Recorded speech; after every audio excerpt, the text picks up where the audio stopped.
قرآن مجید کا سورہ نمبر 87 سورہ اعلیٰ۔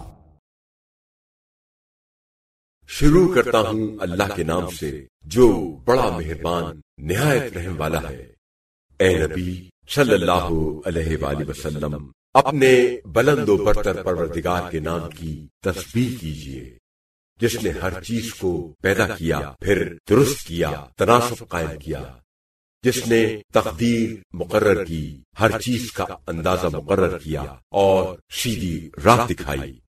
اس نے جانوروں کے لیے زمین سے چارہ نکالا، پھر اسے خشک کر کے سیاہی مائل کوڑا بنا دیا۔ ہم آپ صلی اللہ علیہ وآلہ وسلم کو ایسا پڑھائیں گے کہ پھر آپ صلی اللہ علیہ وآلہ وسلم نہیں بھولیں گے، مگر جو اللہ چاہے بھلا دے۔ بے شک وہ ظاہر کو بھی جانتا ہے اور اس کو بھی جو چھپا ہوا ہے۔ اور ہم آپ صلی اللہ علیہ وآلہ وسلم کو آسان شریعت کی سہولت دیں گے، بس آپ صلی اللہ علیہ وآلہ وسلم نصیحت کیجئے۔ اگر نصیحت کچھ فائدہ پہنچائے، وہ شخص نصیحت قبول کرے گا جو خدا اور آخرت سے ڈرتا ہوگا، اور جو بدبخت ہے وہ اس سے گریز کرے گا۔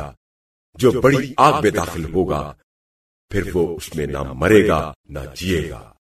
وہ شخص فائز المرام ہوا جس نے اپنے آپ کو بد اعتقادی و بد عملی سے پاک کیا اور اپنے پروردگار کا نام یاد کیا اور نماز پڑھی۔